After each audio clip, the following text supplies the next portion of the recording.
Well, I'm going to see him in about an hour, so I have to be nice, right? But I actually think he's very nice. I think he ran a great race. He did very well. It's very early, but he's popular, and I'll be seeing him, and I'll send you regards.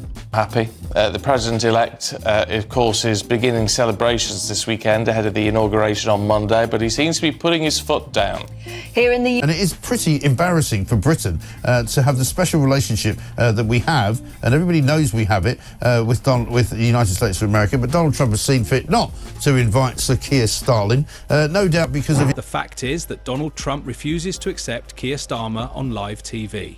It is not just a sensational headline, it says the historical significance of international relations, the power struggle, and the definition of national character. It is not an article which simply reports a headline, but an examination of why, how, and what. After one of the world's most powerful men makes an audacious decision, security and prosperity. With President Trump's long-standing affection and historical ties to the United Kingdom, I know that depth of friendship will continue. The United Kingdom and the United States will work together to ensure that... Before we dive deeper into this intriguing political firestorm, we want to urge you to watch this video till the end, because we are going to discuss an issue that has sent shockwaves across the political landscape in the UK. Indeed, the scene could not have been any more dramatic. Donald Trump, being very vocal and assertive in his decisions, left UK Labour Party leader Kier Starmer out of a major diplomatic meeting. But this cannot be an ordinary social snub. This was a political dig directed at one of the most powerful countries in the world. Trump's rejection was neither arbitrary. He had political, economic, social, cultural, and psychological reasons to reject them. The act has sent ripples through political arenas and questioned the position of the United Kingdom in the world, with Starmer at the helm. More than 10,000 millionaires left the country. Not so good, is it? The Treasury is now facing pressure to revive the non-dom tax. This was no ordinary session as Britain expected. It was a crucial summit where leaders of nations of the world discussed significant issues. It was a high-stakes diplomatic summit, a room filled with the most powerful leaders on the planet, all convening to tackle the world's most pressing challenges. The stakes couldn't have been higher. On the agenda were critical discussions on international trade agreements, deals that could determine economic futures for decades to come. Defense strategies were also front and center, with global powers grappling with the escalating tensions in an increasingly polarized world. And then the question of alliances loomed large, with fractures appearing in the long-standing partnerships. The future of global unity hangs in the balance. For a leader like Kier Starmer, attending such a meeting would have been a pivotal opportunity to present his vision for the UK on the global stage. It was a chance to strengthen ties with the US, influence key decisions, and reaffirm Britain's position as a global power. But exclusion from such an important summit not only harmed Starmer and his persona, but it also affected the UK as a whole. Different approach to the last opposition by being a constructive opposition. And so I would like to start by congratulating President-elect Trump on his impressive victory this morning. The Prime Minister and the Foreign Secretary met him in September. Did the Foreign Secretary take that opportunity to apologise for making derogatory and scatological references, including, and I quote, Trump is not only a woman-hating, neo-Nazi sympathising sociopath, Many people were concerned by the absence of Britain, the historically significant ally of the United States. How can a country that had such strong roots in the US get left out in the cold? The snub highlighted the royalties of the special partnership and rightfully questioned the UK's place in the paradigm under the stewardship of Starmer. himself from the remarks made by the Foreign Secretary, and I'm very sure that President Trump will soon be calling to thank him for sending all of those North London Labour activists to campaign for his opponent. Given that most of his cabinet signed a motion to ban President Trump from addressing... Some of the loyalty and alliances Trump has held over the years have to be revisited to understand his decision. Trump has never been known to tolerate anyone, particularly family members, who disappoint him or show disloyalty. This past year has seen the Labour Party openly supporting its political opponents during the 2024 United States elections, to name.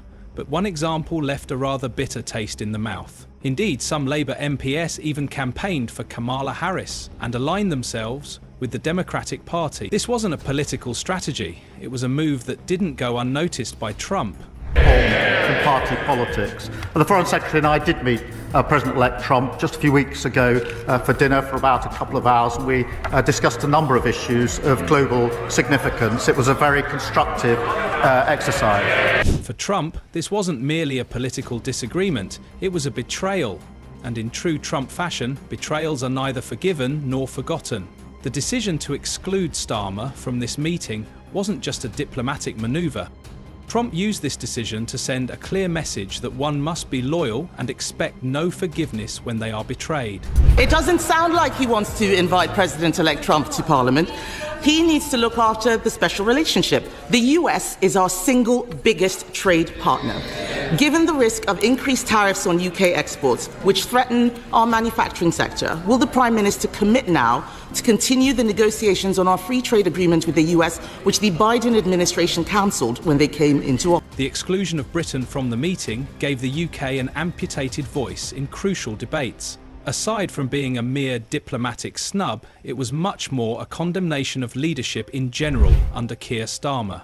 Another says that it underlines his ignorance about how to manage multifaceted foreign affairs, leading Britain further into international obscurity. Elect Trump on his historic election victory.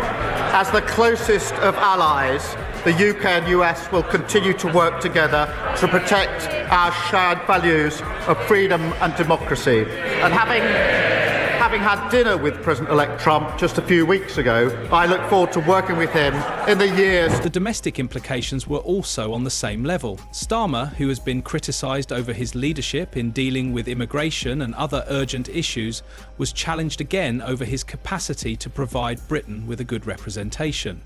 His critics only used to point out how he lacked the power to summon respect from strategic allies.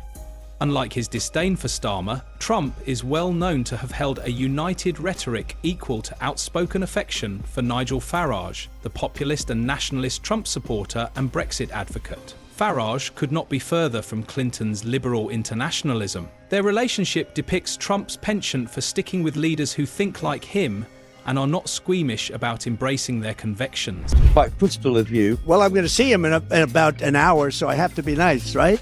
But I actually think he's very nice. I think he ran a great race. He did very well.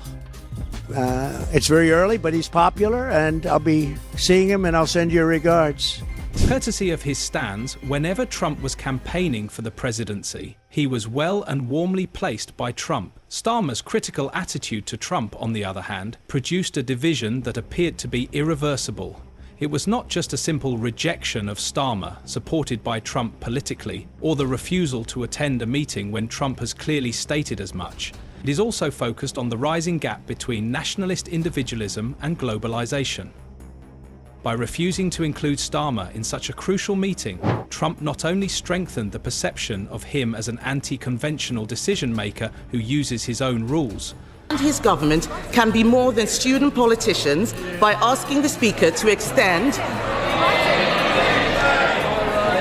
Can they show that they can be more than student politicians? Order. Mr. Perkins, I don't need to anymore. Your voice curries, it's like mine, too loud. Thank you, Mr. Speaker. Will the Prime Minister show that he and his government can be more than student politicians by asking you, Mr. Speaker, to extend an invitation to President Trump to a... This decision also served as a warning to other global leaders to stay in the President's good graces. They need to align themselves with Trump's agenda or be removed. It is again a highly risky move for which Trump has carved a niche for himself as an alternative in global politics. But Starmer has more problems besides Trump. His leadership is facing increasing backlash over several decisions. One of the most divisive issues is immigration. Critics argue that Starmer has prioritised immigrants over British citizens, which has sparked resentment among voters who feel neglected. This perception has fueled a growing sense of disillusionment among the public. Promises made during Starmer's campaign to rebuild trust, prioritise citizens and ensure transparency are now under question, casting doubt on his ability to deliver on his commitments and regain public confidence. These problems, compounded with his difficulty in recovering from the diplomatic snub, are creating cleavages that the public is noticing within the Labour Party. Some members are already calling for his removal as party leader, pointing fingers at his apparent rapid declining popularity and the increasing economic difficulties faced by Britons. As the pressure mounts on Starmer, it remains to be seen how he will navigate the special relationship that has existed between Britain and the United States for ages. Do you think Kier Starmer can recover from this diplomatic snub? What can he do to fix his frosty relationship with Donald Trump? Let us know what you think in the comments section. If you found this breakdown insightful, leave a like and subscribe to the channel to watch more videos.